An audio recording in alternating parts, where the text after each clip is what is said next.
আগের ভিডিওতে আমরা যেটা এক্সপ্লেন করেছিলাম, যখন 3টে সাইড দেওয়া থাকবে সেরকমই আর একটা আমরা ড্র করে এখন দেখব। এখানে আমার যে ট্রায়াঙ্গেল বলেছে, আচ্ছা বাই দ্য ওয়ে আগের ভিডিওতে আমি বলেছিলাম তোমাদের ট্রায়াঙ্গেল সিএবি, এটা তোমরা ট্রায়াঙ্গেল এবিসিও লিখতে পারো, কারণ তোমাদের হয়তো বইতে বা মেনশন করে দেওয়া থাকবে। তো এটাকে আমরা সিএবিও লিখতে পারি, অবলিক দিয়ে এখানে আমি লিখে দিচ্ছি অর ট্রায়াঙ্গেল এবিসি। তুমি যে কোনো একটা ভার্টেক্স ধরেই নাম দেওয়া যেতে পারে। সো আমরা এখানে এটাও দিতে পারি বা এটাও দিতে পারি। আচ্ছা, তো এবার এখন যে কোয়েশ্চেনটা করব সেখানে তোমার বলে দিয়েছে যে AB equals to 3.5 centimetre, AC equals to 4.8 centimetre and BC equals to 5.2 centimetre. এর আগে আমি দেখিয়েছিলাম যে ভার্টেক্সটা সিতে রেখে নিচে এবি বেস নিতে। তো আমি এবার যদি ধরো ভার্টেক্সটাকে রাখি এতে আর বিসিকে যদি বেস নিই, তাহলে আমাদের রাফ স্কেচ কীরকম হবে এখন সেটা আমরা দেখি। আমরা সবসময় ফ্লেক্সিবল থাকবো, যে যখন যেরকম সিচুয়েশান যাতে সেই অনুযায়ী আমরা করতে পারি। আমরা যদি একই ধরনের শিখি তাহলে আমরা নিজেদেরকে এক্সপ্লোর করতে পারবো না। সো এখন আমি তোমাদের যেটা শেখাবো সেটা হচ্ছে বেসকে এবার নিয়ে নিচ্ছি বিসি। তো এই হচ্ছে তোমার রাফ স্কেচের বেস, যেটা কিনা বিসি, এবং সেটার মেজারমেন্ট হচ্ছে 5.2 সেন্টিমিটার।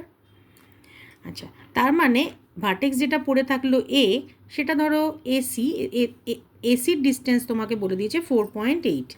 সো এইটা থাকলো 4.8। তার মানে এরম জায়গায় কোথাও একে থাকতে হবে, কারণ তোমার একটা ভার্টেক্সই বেঁচে আছে, 3টের মধ্যে 2টো তো অলরেডি তুমি নিয়ে নিয়েছো। তাহলে এইটা হয়ে গেল তোমার 4.8। এসি মানেই তো সিএ, তাই তুমি এইখান থেকে এসিও বলতে পারো, বা এটাকে উল্টো দিকে ড্র করে সি এর সাথে জুড়ে দিয়ে তুমি এটাকে 4.8 বলতে পারো। আর পরে রইল তোমার এবির লেন্থ। তো এবি হচ্ছে 3.5 সেন্টিমিটার। তাহলে এখন যে ট্রায়াঙ্গেলটা দেখো হয়ে গেল এবিসি।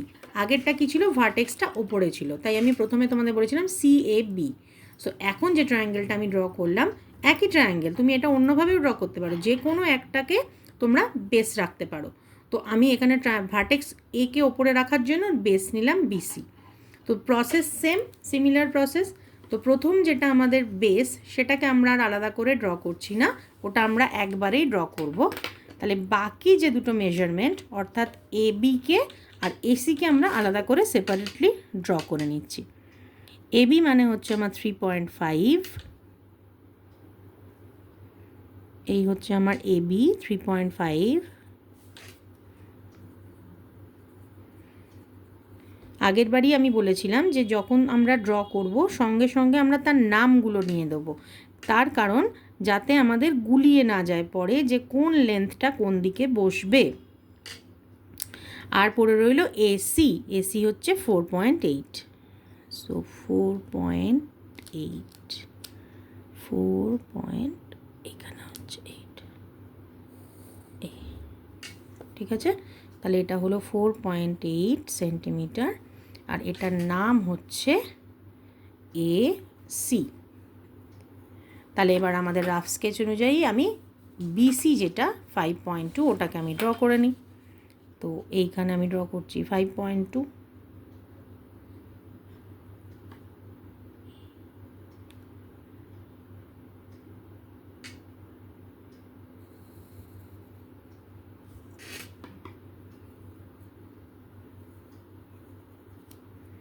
এদিকে বি, এদিকে সি। তাহলে এরম জায়গায় এ হবে, তাহলে বি থেকে এর লেন্থ প্রথমে আমি নেব, বিতে বসিয়ে একে আঁকবো।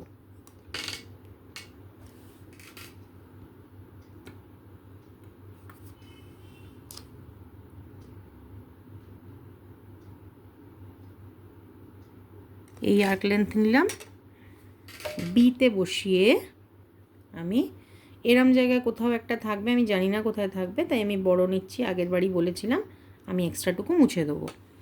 তাহলে বিতে বসিয়ে এরম কোনো জায়গায় এ আছে, বাকি পড়ে রইল সিতে বসিয়ে এ। তাহলে এবার সিতে বসাবো, সিতে বসিয়ে আবার এর লেন্থটুকু নেব, ঠিক আছে? সিতে বসিয়ে এ নিলাম, দেখো এইখানে ইন্টারসেক্ট করলো। তাহলে এই পয়েন্টটা আমার হয়ে গেল এ, ঠিক আছে? এবার এক্সট্রা আর্কের লেন্থটুকু আমরা একটু মুছে দিই। দরকার নাও, মানে দরকার, এটা কিন্তু ম্যান্ডেটারি নয়, তোমরা নাও মুছতে পারো, একটু জাস্ট নিট লাগবে বলে আমি একটু মুছে দিচ্ছি, otherwise you can keep like that. So এবার আমরা কি করব, এ আর বিকে জুড়ে দিই।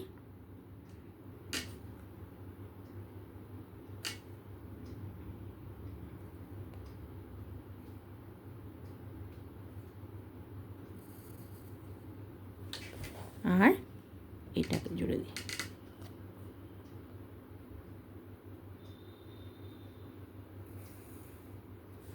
এবারে এবির লেন্থের নামটা দিয়ে দাও, মানে লেন্থ কতটা আছে সেটা মেনশন করে দাও, আর এদিকেও এটা মেনশন করে দাও।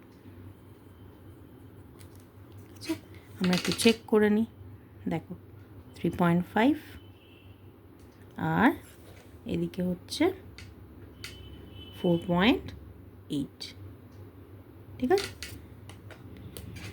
তাহলে হিয়ার একটু এটা লিখে দিলে ভালো হয়, here in triangle ABC AB equals to 3.5 centimeter, BC equals to 5.2 centimeter and AC equals to 4.8 centimeter. তাহলে আমরা দেখতে পেলাম যে কত ইজিলি আমরা তিনটে সাইড দেওয়া থাকলে আমরা ড্র করতে পারি। তো যেহেতু এইখানে তিনটে সাইডই আনইকুয়াল, তাহলে আমরা এটাকে কি বলবো, এটা হচ্ছে একটা স্কেলিন ট্রায়াঙ্গেল। এটা মেনশন করার দরকার নেই, বাট স্টিল যেহেতু all the three sides are different, তাই আমি এটা বলে দিচ্ছি যে এটাকে বলবো, আমরা যদি টাইপ অফ ট্রায়াঙ্গেল বলে এটাকে আমরা বলবো স্কেলিন ট্রায়াঙ্গেল। টাইপটা কি, স্কেলিন,